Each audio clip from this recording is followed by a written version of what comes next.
और आ आने से बन गया एन।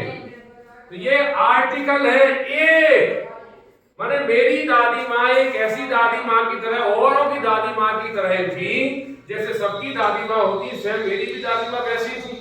कोई अंतर नहीं बता रहा, तुलना कर रहा है। लाइक मतलब की तरह। तो यहां पर ओल्ड, ओल्ड क्या है?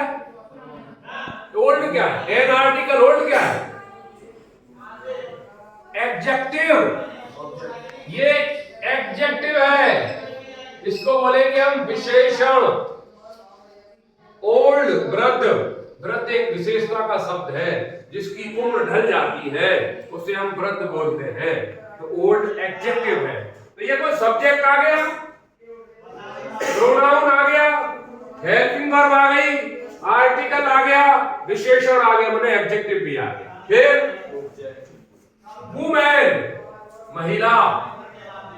महिला ये कलेक्टिव नाउन की तरह हो गया, महिलाएं, सारी महिलाएं आ गई। फिर सी, ये क्या है? फुल स्टॉप लग गया।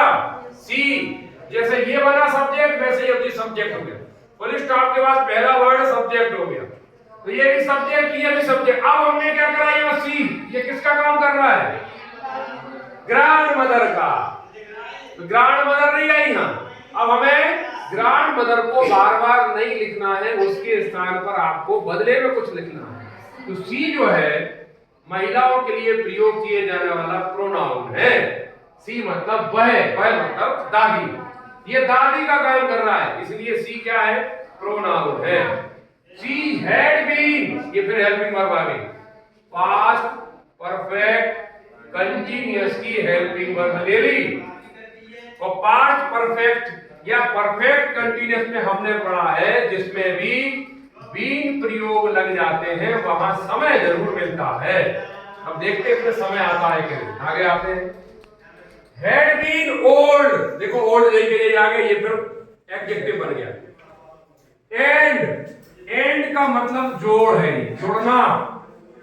और जुड़ना का मतलब है कंजक्शन, इसको हम बोलते हैं कंजक्शन। कंजक्शन का मतलब होता है संयोजक, और संयोजक का मतलब होता है जोड़ना। जिस प्रकार रेलवे के डिब्बे जो ट्रेन होती है वो आपस में जुड़ी होती, कपलिंग। तो कपलिंग मतलब होता है बातों को जोड़ने के बीच में कुछ एक वर्ड की आवश्यकता होती है, उसे हम कंजक्शन बोलते हैं, संयोजक। एंड जो है जोड़ रहा है। रिंकल, रिंकल्ड का मतलब होता है झुर्रियां, चेहरे पे जो झुर्रियां आ जाती बुढ़ापे में। तो ये भी क्या हो गया? झुर्रियां क्या होगी? विशेषण, विशेषता है। माने जब भी हमें किसी की विशेषता का पता चलेगा वो हमेशा एडजेक्टिव होगी। तो यहां रिंकल किसकी विशेषता है? दादी। इसका मतलब ये हुआ कि विशेषण संज्ञा या सर्वनाम की विशेषता बताता है। तो संज्ञा मतलब दादी, सर्वनाम मतलब सी। तो यह सी की विशेषता है और दादी की है, तो रिंकल एक विशेषण है। ये विशेषण फिर आ गए। फिर फॉर, प्रीपोजिशन, ये प्रीपोजिशन है, संबंध के लिए। फॉर द, फिर आर्टिकल आ गया। फॉर द 20 ईयर्स आ गया। तो देखो हेड बीन के कारण फॉर आ गया।